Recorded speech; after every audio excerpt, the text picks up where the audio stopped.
Hi there, everyone. I do hope your lives are a lot better than mine are right now. Because while I don't have the virus, my job is officially over because of the virus. So I'm dealing with a lot of inner depression right now, mostly of the fact that I don't know if I'll ever recover from this.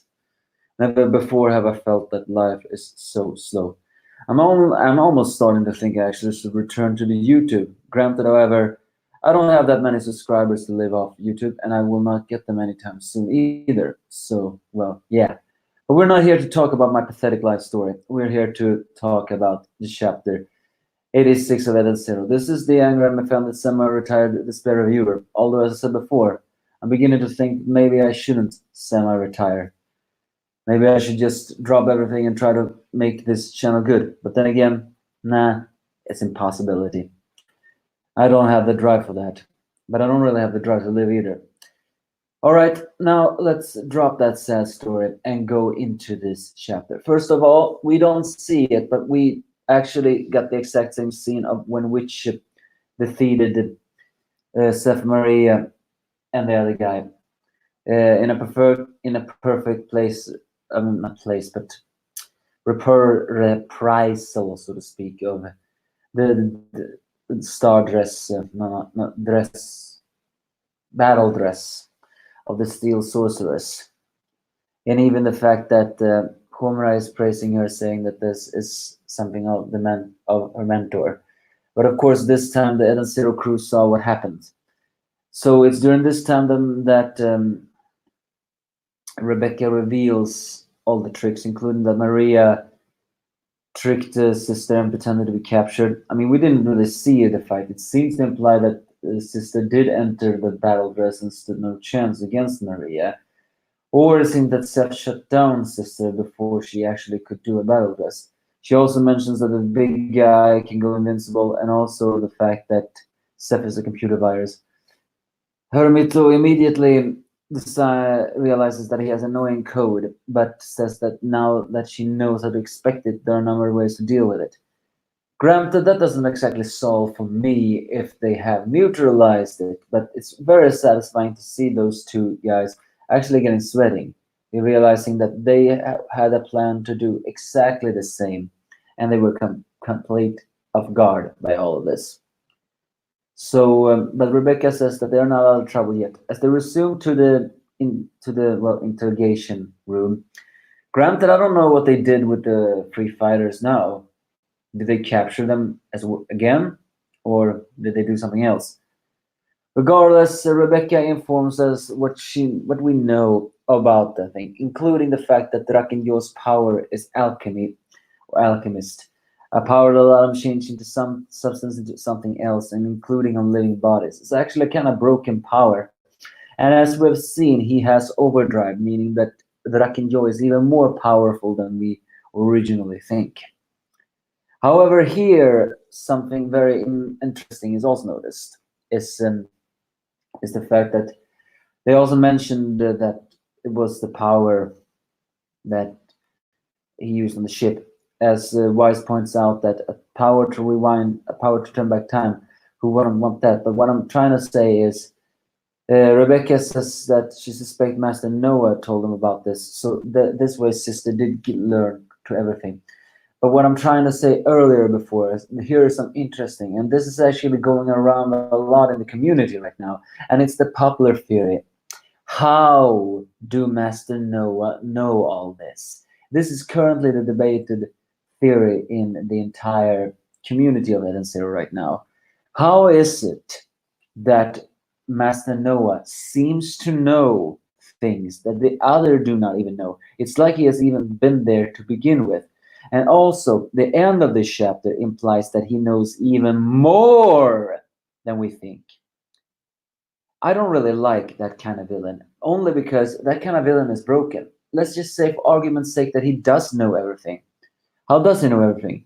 It appears he has some kind of time-like ability, just like Xiao Mei. I mean, wouldn't it be ironic if he is also someone who has been granted the same power by Mother, but unlike Xiao Mei, she's not doing it to help others, but doing it for profit? I mean, that would have been actually. I mean, it would I wouldn't say it makes sense, but I would say it would click nice on the tongue if he had some kind of ability that allows him to read time. But unlike others, he's using that for profit because knowing what's gonna happen, who and as well as information about everybody, who wouldn't want to pay for something like that? It will also explain how he's able to form a guild where information comes everywhere. Granted, if he knows everything, then why would he even want to form a guild where information goes everywhere? But it seems that Master Noah is a knowledge broker and someone who's very obsessed with knowing everything. How does he know? That is the question, and that is the theory. We need to find that out. But of course, we don't know yet. Rebecca then informs them about what she knows about the Elemental 4. As Fire is a super long distance sniper, Laguna can turn you into water if you shed tears, Daichi can torture people with branches, and Sylph has wind.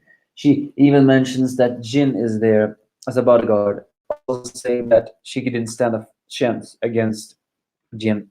Granted, however, I'm actually arguing that the only reason why Shiki didn't stand a chance against Jin is because he held back. Yes, Jin had overdrive and definitely dominated the fight, but I think Shiki held back because he didn't want to go full power against Jin. He wanted to understand him. And now we get to the other part. That Sister asks Moscow, who becomes a little bit more certain matter of if he knows anything about Jin.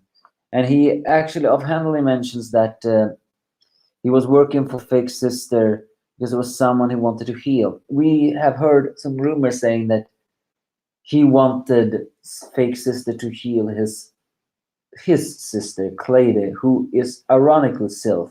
Although it does seem that Rebecca do not know that, meaning that this just got a little bit more complicated.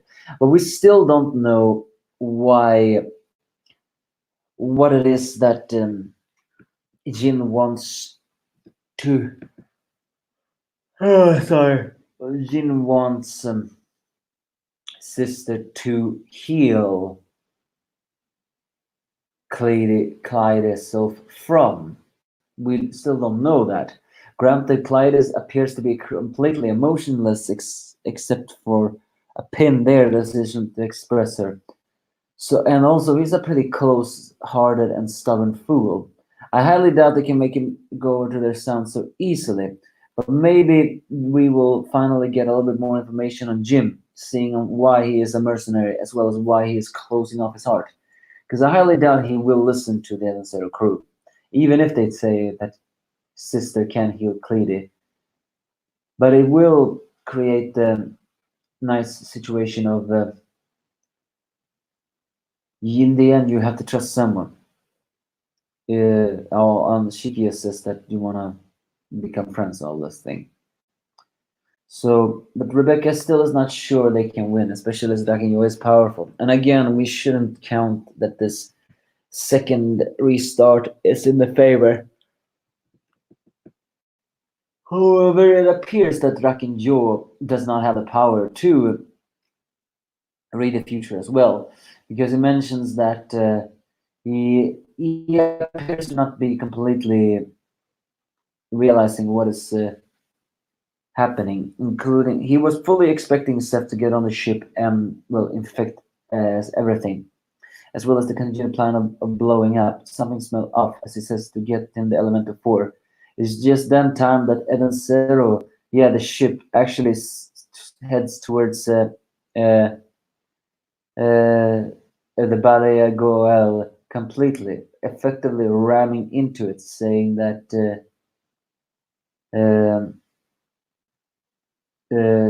that last time they were caught off guard because they rushed in without thinking. This time they will rush in with the entire crew with thinking.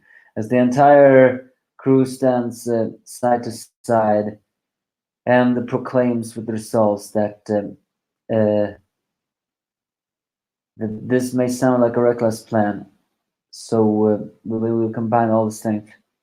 So with that, they ram into the shield of, the glass of the Belia Golal, effectively stucking itself into the ship. We even see old man Sibir in the exact same scene when he was carrying groceries. Only this time, Wise do not know he's there. After all, Rebecca did not know he was there. Therefore, she has not information about that. So, uh, but the ship has entered the Belial, effectively trapping itself inside the Belial. But there was also something that Draken Yor didn't expect at all. He did not expect them to ram it all. But they now fly towards the big building which holds Draken Yor, as he proclaims that you made him look soft. He suddenly say, "I killed them all except number 30." And there we have the final clue. Note here that uh, he says kill them all. Before he says he would prefer not to kill them all because he would get the money. He will only kill those that defy him. Technically, they did defy him and, well, made him look bad. I don't think anyone has been so reckless as to challenge Draken Yor this openly before. And that's what he don't like. He don't like being looked down upon. But the most interesting thing of all is that he calls Rebecca number 30 this time, proving the theory that Rebecca's number name may actually be based on the number of times she has leaped. This means in this timeline, Master Noah knows that she has jumped 30 times. Again, how does he know all this? This means that Draken Yor knows everything about the crew as well. He will probably know about Homura, he will know about Wise, and he will know about Saturn's gravity. So even though the Eden Zero crew also now know a little bit more about him, it doesn't change the fact that he still knows everything about them. Although he didn't expect them to be here. They technically brought the Eden Zero to Draken, but he still didn't expect this. So yeah, they are all here. It's do or die now, unless of course Rebecca can time leap. But this time, Draken Yor says that he wants to kill them all. And yes, that will still be traumatic for Rebecca, but if you think about it, that means that it was the trauma of remembering the humiliation, the sadness, and the despair of defying Draken Yor that made her awaken the power of the Cat Leaper. Now, however, Draken Yor wants to kill everyone except Rebecca. And yes, that will still be traumatizing, but I think he will be a lot more on handle with her and less, well, trying to be affable, trying to be, well, I will welcome you this time. No, this time Draken Yor will be even more ruthless than he was before. And that's saying something, because he was extremely ruthless in the previous timeline. Only this time he's giving them the choice of killing them. So the biggest question is, can Eden Zero crew win? Finally, this arc is beginning to look a little bit exciting again, but I repeat my words. I still don't know if they stand a chance, but hopefully they will. Can they really get Jin on their side? I mean, Jin doing a heel face turn like that doesn't sound so easy. He seems like a guy who is closing off his heart for a reason, but I would prefer if he did, although I still don't think he will.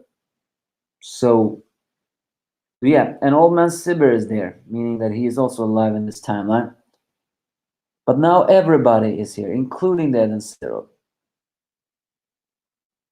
So whatever happens now,